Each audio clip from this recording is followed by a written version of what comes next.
There's a moment on live television when everything a person has hidden comes rushing to the surface, and there's nowhere to run. That moment happened on a Wednesday afternoon in the spring of 2024, right in the middle of a Family Feud taping in front of 200 people. And Steve Harvey had absolutely no idea what was about to hit him. Before we get into it, if you're new here, hit that like button and subscribe. Stories like this one are exactly why this channel exists, and you don't want to miss what's coming. Her name was Sandra Coleman, 52 years old, schoolteacher from Memphis, Tennessee. She had been married to her husband, Raymond, for 26 years. From the outside, the Colemans looked like every other family standing on that stage, warm smiles, matching shirts, a little nervous energy. But Sandra was carrying something heavy that day, a truth she had been sitting on for months. And when Steve Harvey leaned in and asked her a simple question about her husband, the dam broke, and what came out of her mouth would silence the entire studio.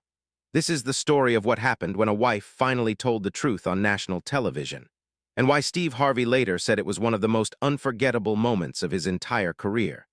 Sandra Coleman had spent most of her adult life making sure other people were okay. She grew up in a small house in North Memphis, the second oldest of 5 children. Her mother worked 2 jobs, a daytime shift at a laundry and a night shift cleaning offices downtown.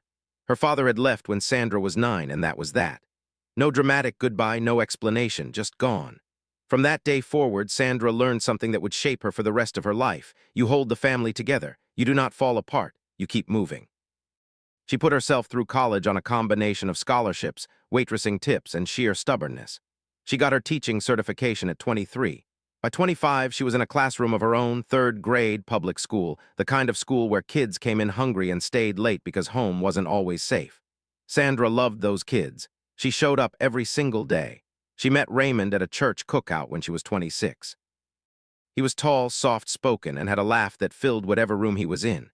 He worked in logistics, managing freight routes, keeping things on schedule. He was reliable. That was the word Sandra always used when she talked about him. Reliable. After everything she had been through as a child, reliable felt like a miracle. They married 2 years later, had 2 daughters, Keisha, now 23, and Brianna, 21, both in college, both doing well. From the outside, the Coleman family looked like a quiet American success story. Good jobs, good kids, a home they owned, a life they had built together brick by brick over a quarter of a century.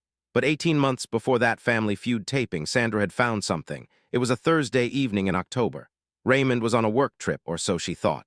She had gone looking for their shared insurance documents in the desk drawer he kept locked. She had a spare key.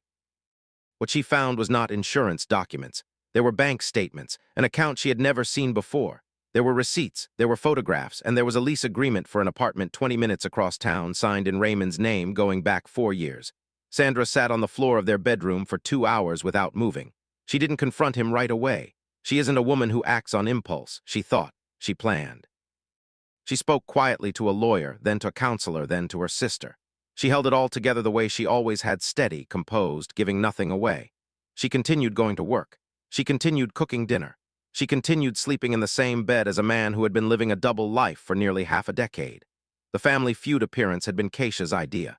She had submitted the application as a birthday surprise for Sandra nearly a year earlier, long before any of this had happened. When the show called to confirm, Sandra almost canceled.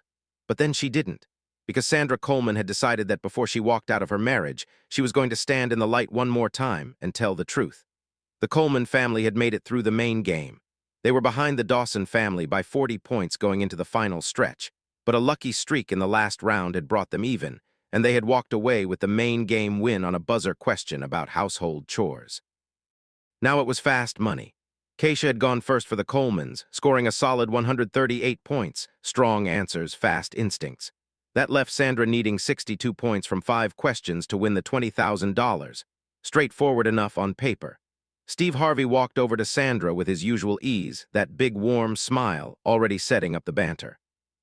He had noticed her during the main game, quiet, deliberate, the kind of contestant who didn't waste a single word. He liked that. "Sandra," he said, holding out his hand. "How you holding up?"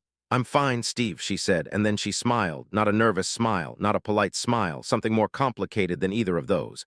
"I can see you've got something going on in there," Steve said, pointing to his temple. "You thinking about those answers, or you thinking about something else?" The audience laughed. Sandra laughed too, but then she said something that made Steve stop. "A little bit of both, honestly." Steve tilted his head. In 20-plus years of television, he had learned to read a room, and he was reading Sandra Coleman right now like a page he couldn't put down. "You want to tell me about it?" he asked, gently, no pressure in it. Sandra looked at him for a moment. She looked at her daughters, standing off to the side of the stage. Keisha gave her a small nod. Brianna's eyes were already bright with tears she hadn't shed yet. "After the game," Sandra said quietly, "let me win the money first." The audience loved that. Steve laughed, a real laugh, the kind that came from somewhere genuine. "All right then," he said. "Let's get you that money." The clock was set. 20 seconds, 5 questions. Steve read the first question. "Name something a husband does that drives his wife crazy." Without missing a beat, Sandra said, "Keep secrets." There was a pause, just half a second, and then the audience reacted. Not just applause, something more like recognition. Steve raised an eyebrow but kept moving. "Name a reason someone might open a separate bank account." "Sandra, they're hiding something from their spouse." The board lit up. Number one answer. The audience noise grew louder. Steve was looking at Sandra differently now, not with suspicion, but with attention. "Name something you'd find in a person's secret life." "A second home," Sandra said. Number one answer. The studio had shifted. The energy in the room was no longer just game show excitement. People were leaning forward. Something was happening here, and everyone could feel it, even if they didn't know what it was yet. Steve glanced at the production team, then back at Sandra. He kept his composure. He was a professional, but the look on his face said everything. This woman is not just answering survey questions. The last 2 questions came and went. Good answers, solid points. When the buzzer sounded and they tallied the scores, Sandra had delivered 171 points, well over what the family needed. The Colemans had won the $20,000. The audience applauded. Keisha and Brianna rushed the stage. There were hugs, there were tears. But when everything settled, Steve Harvey walked back to Sandra. The cameras were still rolling. The audience was still watching. And Steve said quietly, so only she could really hear, "Okay, Sandra, I think it's time." She nodded, and then she began to talk. "3 years ago, I thought I had a good marriage," Sandra began. Her voice was steady. This was not a woman falling apart. This was a woman who had already fallen apart 6 months ago, alone on her bedroom floor, and had since put herself back together. "I thought I knew my husband. We'd been together 26 years. I thought I knew every version of him." The studio was quiet, not politely quiet, genuinely quiet, the kind that happens when a room full of people realizes they are witnessing something real. 18 months ago, I found a bank account I never knew existed. I found an apartment lease with his name on it, 4 years old. I found evidence that my husband had been living a second life for at least 4 years, maybe longer." She paused. "I found out that the man I had trusted with everything, my children, my future, my whole heart, had been lying to me every single day." Steve Harvey stood very still. He wasn't performing anything. He was just listening the way a person listens when they have no idea what to say because the moment is bigger than any response. "I didn't leave right away," Sandra continued. "I know some people would have, but I had to be sure. I had to protect my daughters. I had to get my affairs in order. I had to make sure that when I walked out, I was walking out on solid ground." She looked at Keisha and Brianna. "These girls have been my reason for everything. I wasn't going to fall apart in front of them." Keisha, standing just off stage, had both hands pressed to her mouth. "Why today, Sandra?" Steve asked softly. "Why tell it here?" Sandra was quiet for a moment. Then she said, "Because my mother always told me, speak your truth in the light. Don't let shame make you hide. Whatever happened to me, I didn't deserve to carry it in secret. He put a secret life in my house. I refuse to live like I'm the one who has something to hide." Steve Harvey closed his eyes for just a second. When he opened them, there was something different in his expression. Not pity, respect. "Sandra," he said, "I need to ask you something, and you don't have to answer if you don't want to. Where is Raymond today?" "He's not here," she said simply. "We're separated. I filed the papers 2 weeks ago. My daughters know everything. And today is the first day I've said any of this out loud in public." She straightened up. "And I have to tell you, Steve, it feels good. It feels like putting down something very, very heavy." The audience erupted, not in chaos, in warmth. A wave of applause that felt less like entertainment and more like an entire room full of people saying, "We hear you." Steve pulled Sandra into a hug. A real one, the kind where he held on for a moment before letting go. When he stepped back, his eyes were wet. "You know what I see?" he said. "I see a woman who spent 26 years giving everything she had to her family, who found out her trust had been broken, and instead of breaking down, she stood up. She protected her kids. She got her business in order. And then she came on this show, answered questions about her own life better than any survey could, and won $20,000 in the process." He shook his head slowly. "Sandra Coleman, you are something else." He turned to the audience. "Ladies and gentlemen, the real answer to every one of those fast money questions was sitting right here with us the whole time." The applause was long and genuine. Then Steve turned back and his tone shifted, quieter, more private, even though the cameras were still rolling. "What do you want people to know, Sandra? If there's one thing, what is it?" She thought for a moment. Then, that a quiet life is not the same as a good life, and that it is never too late to choose yourself. The episode aired 6 weeks later. The producers almost didn't include Sandra's conversation in full. It was longer than any post-game segment they had run in recent memory. Steve Harvey personally requested that it air uncut. He said in the production meeting that cutting it would be a disservice to every person watching who had ever felt alone in their own home. They aired it in full. Within 48 hours, the clip had been shared millions of times. Not the fast money round, though that circulated widely too, because Sandra's answers had been, as people quickly pointed out, entirely about her own life. It was the conversation afterward that people couldn't stop watching. The comments were overwhelming.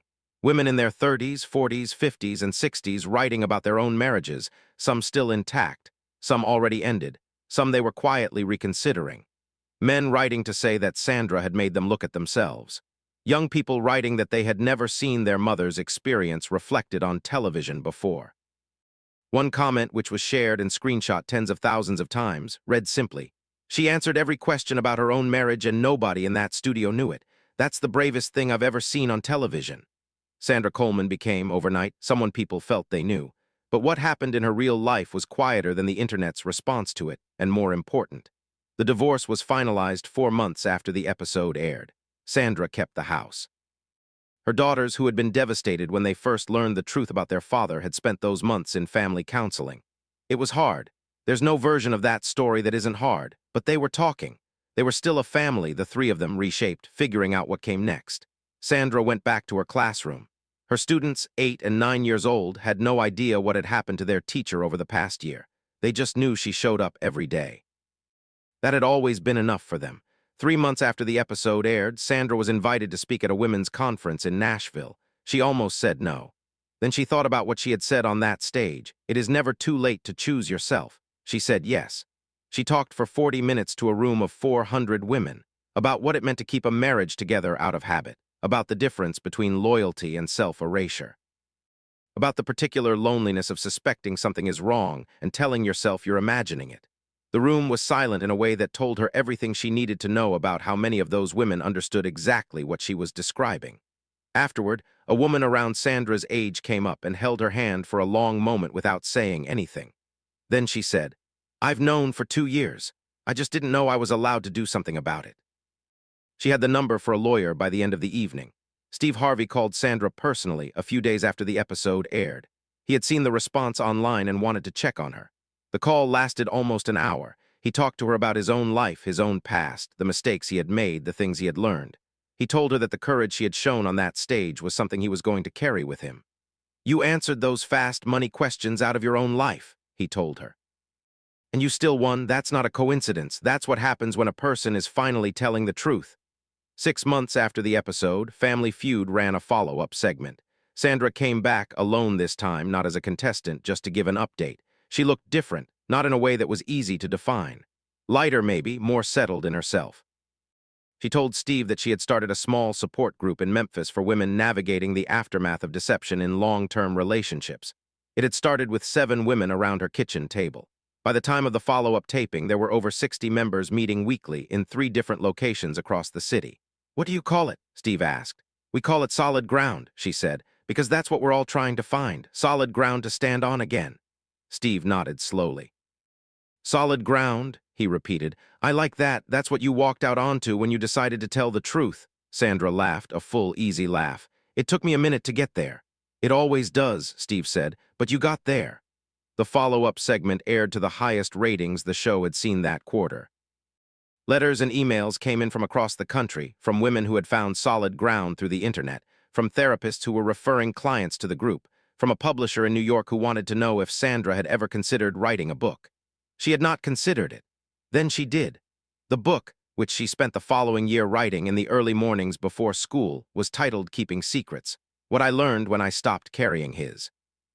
Was part memoir, part guide for women navigating betrayal and rebuilding their lives.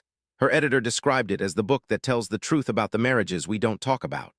It sold out its first print run in 11 days. Sandra Coleman did not set out to become a public figure. She set out to win $20,000 and tell the truth before she walked out of her marriage. She did both. Everything else came from that. She still teaches third grade.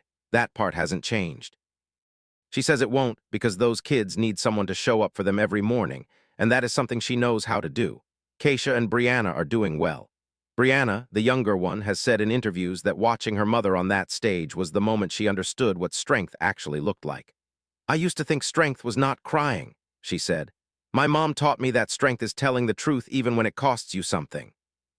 Steve Harvey, for his part, has referenced Sandra Coleman's episode in interviews more than almost any other contestant in his years of hosting. He says what she did, standing up on that stage and speaking her reality out loud, without drama, without performance, with just plain honesty, is a reminder of why he does what he does. "People come on this show for a lot of reasons," he said in one interview. "Most of them come for the money. A few come for the experience. But once in a while, somebody comes because they need to say something they've been carrying too long. And when that happens, when somebody trusts you with the real thing, that's the best television in the world. Because it's not television anymore. It's just life." Sandra Coleman chose herself. She chose her daughters. She chose solid ground. And in doing so, she gave permission to every woman watching to do the same. If this story moved you, if you've ever carried something heavy in silence, or know someone who has, please hit that like button and subscribe to this channel. Every story we share is about real people, real moments, and the courage it takes to stand on solid ground. We'll see you in the next one.